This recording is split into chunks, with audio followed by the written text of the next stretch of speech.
Welcome, everybody. Good morning, sabah khair, dajahao. I hope everybody's doing well for another Binance Blockchain Week.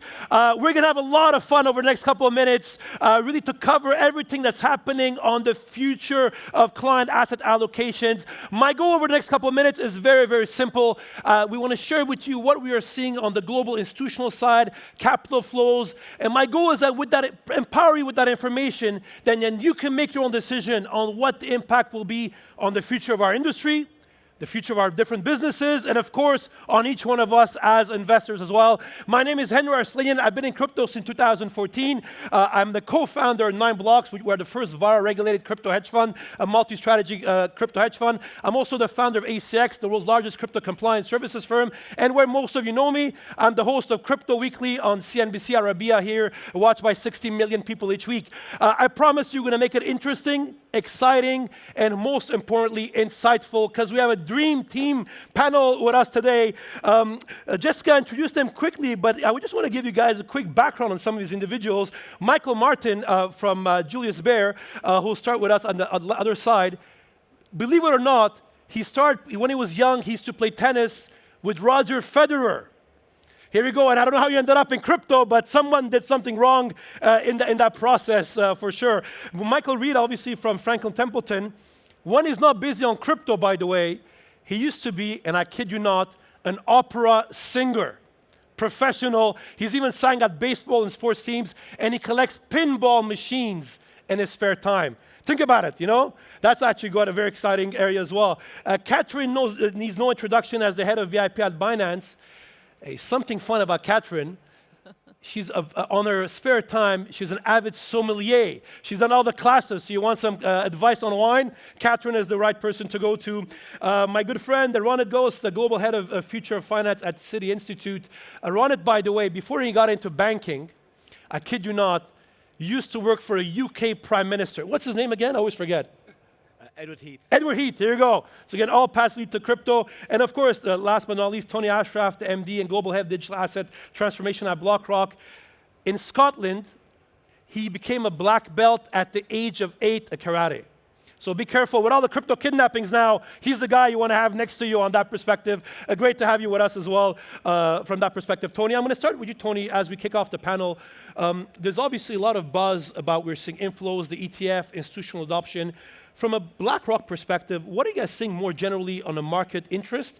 And how does that impact your strategy? We all seen Larry Fink pivot over the years, but how does it impact how you guys see the industry? Yeah, no, great, good to be here, everyone, and thank you, Henry. So maybe just to take a step back and give you a little bit more context in terms of our broader strategy from a BlackRock perspective, because I think it links to the themes you're talking about. So, I mean, I think everybody looks at the last 18 months or even 2 years and thinks it's all happened overnight, but for us, we've been looking at this space for a good 10 years in terms of the journey that we've been on. And we took our time, we listened to our clients, we thought about where this industry and this ecosystem was going to be most impactful from an asset management perspective. And what we coalesced around was really 3 key areas, which I think touches on a lot of the themes that we're going to be talking about today. So firstly, from a crypto asset perspective, we just look at crypto assets now as another asset class, right? So we're building products, we're actually integrating crypto assets with our underlying technology, which I think is a key enabler. And obviously, everybody knows what's happening from an ETF perspective. And certainly on that side, we're seeing a massive amount of institutional interest and adoption. The second piece for us, which Rona is certainly the expert on, is stablecoins. We see stablecoins as the evolution of money, the evolution of value transfer. We obviously have been playing in this space for a number of years, playing an important role as a trusted party when it comes to reserve management as this ecosystem devolves. And then the last piece for us is in and around tokenization. So as much as I think we're still early days when it comes to tokenization, as you can see from people like Larry Fink and so on, this could be one of the most transformative elements as we think about the evolution of capital markets. We're seeing assets being issued natively on-chain. We're seeing assets being tokenized for particular purposes.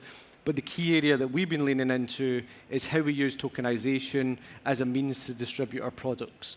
And I think infrastructure, stables, and tokenization, very, very interesting. Yeah. And I think the one piece I'd kind of call out that I think brings us together is there's a real duality in our strategy, right? We're taking a crypto asset, we're wrapping it in a traditional structure like an ETF, we're making that available to the traditional end of the market, and then we're taking a traditional instrument like a money market fund, wrapping it in a token and making that available to the Web3 end of the market. So really what we're doing is building bridges and making crypto and digital assets more accessible for the masses. There's so many items you mentioned, infrastructure, stables, tokenization, bridges. I want to come about all these. Actually, I'm going to move it to you, Catherine. Talk about the infrastructure play.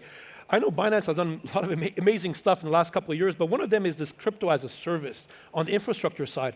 Can you share with our audience, because I think many of us are not aware of that. There's all these verticals at Binance, but of that one as well, and how it helps institutions that are interested in the space. Yes, absolutely.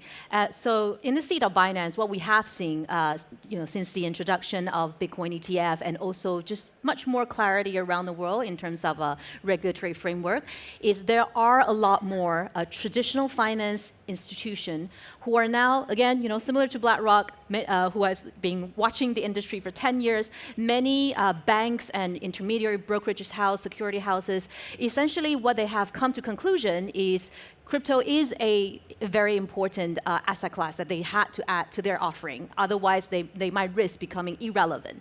So what we have seen since beginning of this year, and frankly, gradually over the year, this is definitely something that continues to build up, right? That is from the locally regulated financial institution who are much more proactively looking at adding crypto into their investment offering. And these are not crypto native institutions, right? These are TradFi institutions.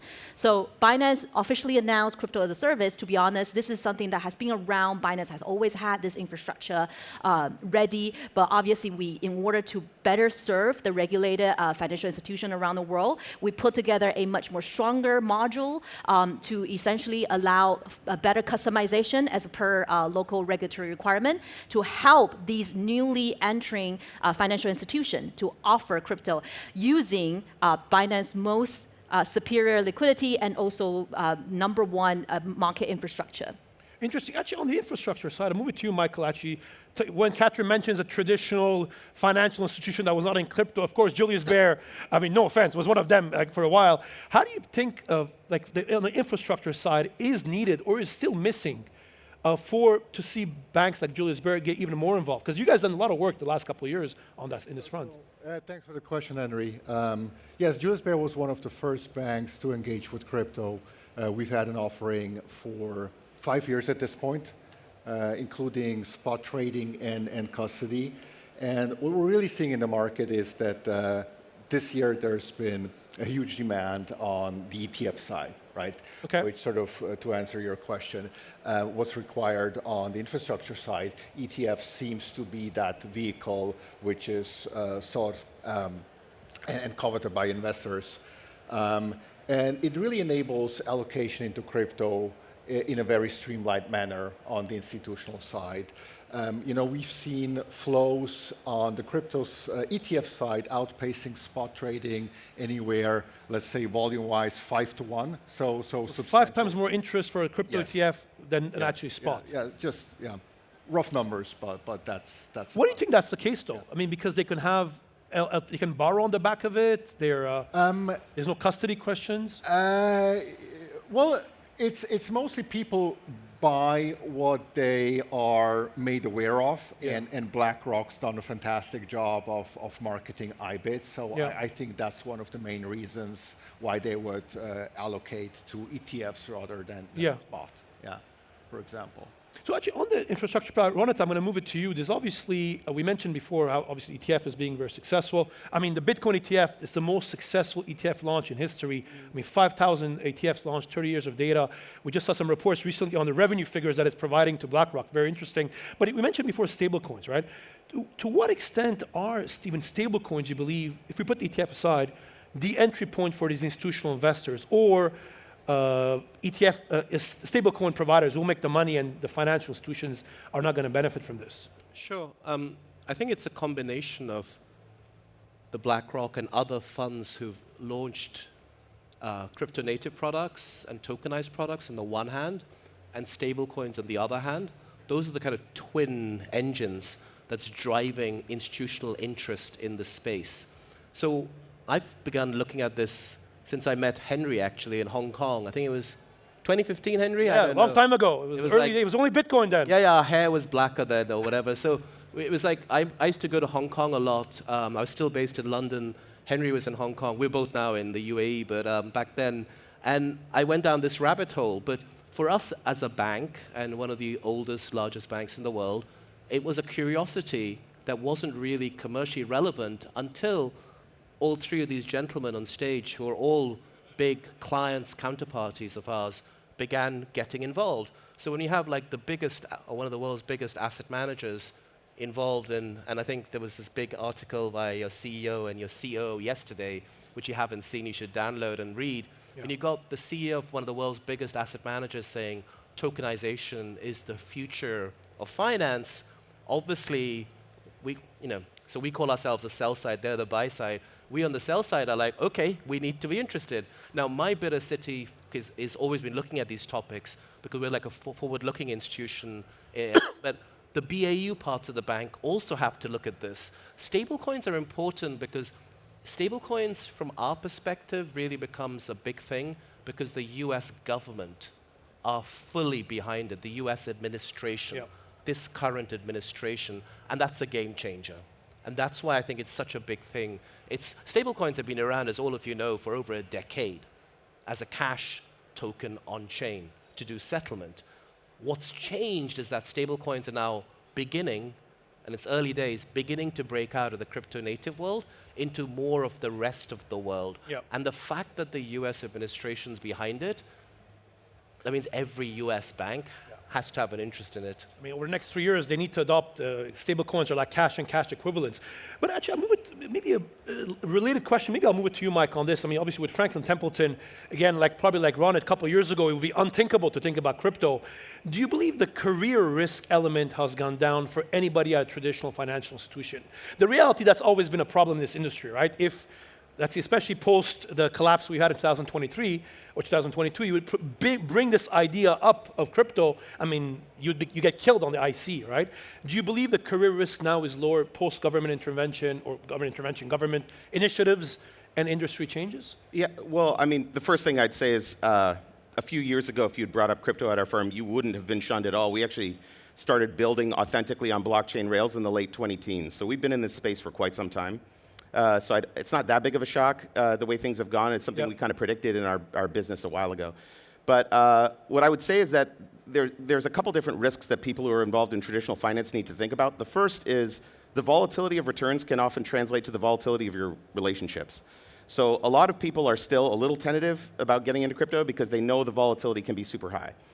The counter to that is that the entire crypto market cap right now is larger than US high yield. It's larger than parts of the private credit market. Like it's a big legitimate asset class. And if you think it's 3.5, 4 trillion, and the entire investable universe is maybe 100 to 110 trillion, avoiding that asset class is also an active choice. Mm-hmm. You're taking an active choice to ignore it and say, I don't need that in my client portfolios. And you don't have to add that much crypto to your overall portfolio to gain really good risk-return benefits. So I came out of fixed income. I worked in fixed income for about 20 years before doing this. So I was before being an opera singer as well. But that was a longer time ago, yeah. But I was raised on like Markowitz efficiency frontiers and covariance matrices and things like that. And so you can just add a very small amount of crypto, and what the returns tell you is that you're actually getting overcompensated for the risk that you're taking. So is it a risk? Yes. But also avoiding it or not allocating is a huge risk for people as well. But on that point, Tony, just like obviously our asset class is 3 to 4 trillion depending of the week, right? Do you believe that creates a natural ceiling to how much any allocator can even have in crypto? I mean, it's great that we're all excited about it, but there's inherent limits just because of the size of our space. Yeah, I mean, I think probably what's more interesting in what I think people need to think through is what's driving the inflows, right? What's driving people to be interested in this segment? And I think some of the things have already been touched on, but just thematically again, if you think about the point that Catherine and others made around about the regulatory clarity, it's been really interesting to see what's happened in the US and what that's forced other jurisdictions to do, right? That's created a catalyst for other jurisdictions to respond. And actually from Rona's perspective, I think it's allowed the sell side to really play in this space where there was challenges before. So you're seeing that regulatory clarity drive more institutional interest and adoption. The second piece, and again, which I think is really key, that I think brings in Ronit and Catherine, is how the infrastructure is maturing, right? You have sell-side traditional firms building in and around this space, which I think brings trust and credibility. And then you have people like Binance that are building solutions more catered to the institutional end of the market, shifting a little bit away from, or supplementing what they used to do from a retail perspective. So you have this dynamic of regulatory maturation in the infrastructure. And then the other piece to pick up on what Mike was saying is the kind of asset class as well. People are increasingly looking for diversification in terms of returns, particularly when you have an asset class like crypto, which seems somewhat uncorrelated to traditional assets. The last piece, and I think is really key, and it actually speaks to a lot of the people that are here today, is actually the demographic play we need to think through, right? So we think through this a lens of think about who is ultimately going to be controlling wealth in the next 5 to 10 to 15 to 20 years. That generation, the wealth is shifting, and there's a different way in which I think that generation want to interact with financial services. The wallet infrastructure, I think, becomes fundamental to how people interact. I think that, to come into the earlier point, there's this bridge that continues to be built between traditional and digital finance, and this is where it all starts to come together. So a lot of what I think we're ultimately doing here as a group is building a foundational layer for finance of the future. Interesting. On 2 points you mentioned are very interesting. One is demographics, and then is obviously the wallet ecosystem. I mean, Catherine, I'll move it to you. I know there's obviously Binance last year launched the Binance Wealth. Now there's Binance Prestige that I saw the announcement recently. Can you maybe share a bit to Tony's point, where are you seeing the investor interest and what type of investors, and what are they looking for? Is it diversification, is it yield? And then, Mike, I want to move it to you after, talk about the crypto native investor on the other side of the coin. But Catherine, let's start with you on this point. Like the investors you guys are talking to via, let's say, Binance Prestige, what are they looking for? Yeah. So at Binance, we obviously always pride ourselves in building, in pioneering the industry to really build the infrastructure that the market it needs, right? So last year, this time, we announced Binance Wealth. Binance Wealth is essentially allow Binance to partner up with smaller independent financial advisor, investment advisor, who want to really offer crypto as an investment asset class for their client. But these are generally licensed but smaller setup, whereby they also need to work with a powerful platform to offer the product. So we have been seeing great success of this particular offering in places like LATAM, whereby independent financial advisors plays a very important role in the ecosystem. Now, gradually, what we are seeing, and again, thanks to BlackRock, with the introduction of ETF, we are seeing much more larger scale, higher net wealth level of investors who come to us and say, hey, okay, this is not something that we previously were considering, but now we are, right? However, at our asset level, we do obviously expect, the high-touch support and really just much more hand-holding as we navigate into these asset class, because it's just something that is completely new to us. And so that's why we announced Binance Prestige. Again, this is where the Binance as an exchange, we will directly offer our service and full suite of product to this newly entering client who are previously not exploring crypto. They are generally of 10 million or even higher AUM or family offices. And again, what they're looking for is also very different from the high net wealth individual. Again, if it's a high net wealth individual, they probably don't mind teaching themselves and basically dealing with the pain to having to deal with spot crypto.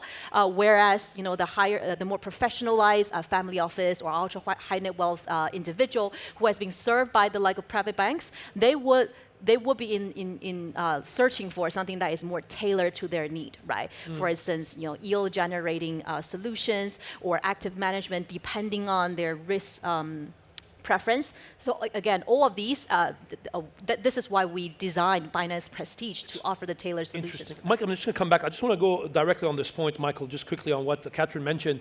The interest you're seeing, are the clients asking for active management, yield products, and what do you think we are on the educational side? Because I know in private banking, correct me if I'm wrong, the relationship manager is the gateway, to heaven for these clients, right? Do you believe that these RMs understand the industry and the products that they're, the industry, at least in crypto? Well, I think one of the advantages of Julius Baer is that we've been covering crypto in research for a very long time. Amazing. So ever since we started to offer crypto, we had our research department covering the topic, right? Various tokens, but what's important? Important is that by research coverage, you're actually able to provide advisory services on those tokens, right? So we currently, we cover Bitcoin, Ethereum, and Solana. So we rate them, we have an outlook on them. And based on the research, we can provide advisory services to our client. And that's really foundational and really like the pivotal moment we had when offering those services, right? Interesting. And Michael, I'll move it to you now on the crypto native investors. Obviously, the private banking, Michael's role is traditional investor. There's a lot of crypto native, a lot of people in the room who ironically are looking for TradFi instruments by tokenized products. It's something obviously, Benji was like maybe the start. What's your view on that market and the potential of that for a firm like you guys? Yeah. So just to qualify our crypto bona fides for people who are in the room, we operate validator nodes on 11 chains. We have 30 nodes across 11 chains. We have product that emits in multi-coin portfolios ranging in discipline. But then I think the most important thing is what you just mentioned, Henry. By the way, also like behind the scenes a bit, something about you is that I heard you say to the operator backstage, I speak a little quietly, so if you could turn my mic up, I'd appreciate it. You do not talk quietly at all. No, I speak loudly. I speak loudly. Yeah, it's the other way. Yeah. But unfortunately or fortunately, I have a loud voice. No, it's great. What it is. It's great. I think the place that traditional finance struggles a bit with crypto is, we have these business models that have worked for a long time. Yeah. And you can't take that business model and port it over to crypto native audiences and just assume it's going to work. You have to understand the needs, the nuances, things like that. So here's an important nuance, for example. If you build an asset authentically on chain, it can settle atomically, like authentically on chain. You can cut up the rewards authentically on chain. Our product, for example, we have a thing called intraday yield, where we calculate yield. It accrues by the second.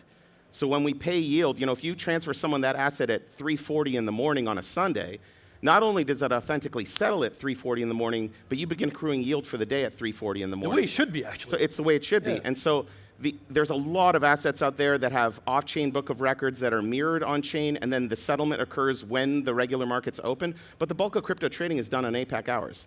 So how does that settlement function work for what you're actually trying to do? It doesn't. And so I think these bridges where there are these assets that are minted authentically on chain, and again, there's not a lot of them that are authentically on chain. That's the bridge that has to be traversed. But just on this point, you believe the crypto native investor will buy, let's say, access to traditional instruments. They'll go via Franklin Templeton that has now a tokenized product, or they go on Binance, and as they start launching security tokens and products. Okay, good question. I think it's both. But I think thinking to yourself that a crypto native investor is going to buy a crypto ETF, that's silly. No, of course not. But no, not something you were saying. I'm just saying there, again, like this is traditional finance people saying, oh, crypto native investors will want this crypto. No, they won't. They can do it themselves. What they want is something that they can't access in the crypto markets in a flavor that they know and trust and like. Yeah. And again, that flavor that they know and trust and like is on-chain. It lives on-chain all the time. It settles on-chain. Everything is authentic on chain. That's what the crypto native, that's what at least we think. Which is a big question, I would argue now if you're a teenager today, is your first financial institution you're going to deal with will be a Binance or will be one of the cities of this world, I would argue that crypto exchanges have a big chance of winning this game. It's crypto native, the UX UI is there, it's more cool, it's more made for them, So I have teenage kids. Yeah. And when do they open accounts? They're well aware of Binance. They're well aware of all the crypto exchanges, and they're well aware of how they, as soon as things started to open and access for them, they were like, Dad, how do I buy Bitcoin? How do I buy Ethereum? They don't know what it is, they just know that it's something they should have access to. Half of the users of crypto around the world are under the age of 34, which is, I think, incredible data point. Yeah. Ronit, I'm going to move it to the other side of what Mike just mentioned. Your typical clients and traditional financial institution they trade with, you think they would rather trade with Citi that has a crypto offering, or go with Catherine and go trade on Binance? A couple of years ago, we were in a big offsite in Tel Aviv in simpler times, in quieter times, about 4 or 5 years ago. And teams from all over Citi came, so me from Dubai, colleagues from London, New York, and we had a very big client of ours on Zoom, one of these guys, and they were basically saying, guys, come on, if you don't do crypto services, whether it's crypto custody, which we've announced publicly we're going to do next year, we're going to do digital asset custody, one of the first big banks to do it. Now, if you're a crypto native firm, you'll go, so what, big deal.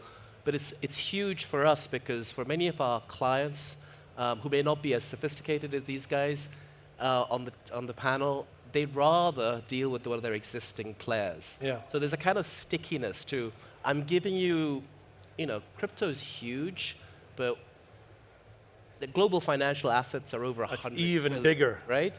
So if you think about the sliver of global financial assets crypto is, when you have like 98% of the rest of their assets, it may not just be with us, it could be also with JPM and BNY, but if we have like 98% of the rest of their assets, we have an advantage if we can provide this as part of a product suite. So we don't think about it as competing against crypto native firms.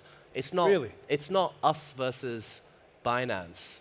It's actually us versus the other TradFis. Because we want to keep our relationships and grow our relationships with our existing clients and our new clients. Yeah. The demographic point's really important. Your kids, hopefully they're learning about Bitcoin and ETH and Solana. I work at Franklin Templeton. They're aware of traditional finance. Yeah. So, but your kids, and you said about I don't know if you can share the percentage of your ETFs they get. You probably can't, but I can say it on his behalf. It's a very high number. It's the percentage young users. Of young users who are also new to BlackRock, right? So this is manna from heaven. If you're BlackRock or Franklin Templeton, you're getting new clients. Or if you're Julius Baer, one of your crypto guys I've been chatting to for the last 3 years, Now they have money to open accounts, here you go. So. I was always impressed that I would go to Zurich and Geneva and other places in Switzerland, and I used to think before, Switzerland, traditional private banking, it's going to be boring. And I've had some of the most interesting, not just in Zug, but in other places in Switzerland, some of the most interesting conversations about digital assets for years. And it's really important because a lot of the 70-year-old clients you have and we have, or 60-year-old clients are looking at this going, what is this? Pet rocks, right? But their kids are looking at this going, this is just part of our life. Massive generational difference there on that front. Absolutely. So it's very important from a generational perspective. So guys, we have literally 2 minutes left. My best friend, my Bell, is with me here. So we're going to do quick questions. I want 1 or 2 word answers, and we're going to move it on quickly. I'm going to start with you, actually, Tony, on this point. I'm starting easy right now. We're in Dubai. What's your favorite thing we're in Dubai? What's your favorite thing about Dubai or the UAE? Oh, the sunshine. I come from Scotland. So sunshine. Diversity. Diversity. People from everywhere in the world here.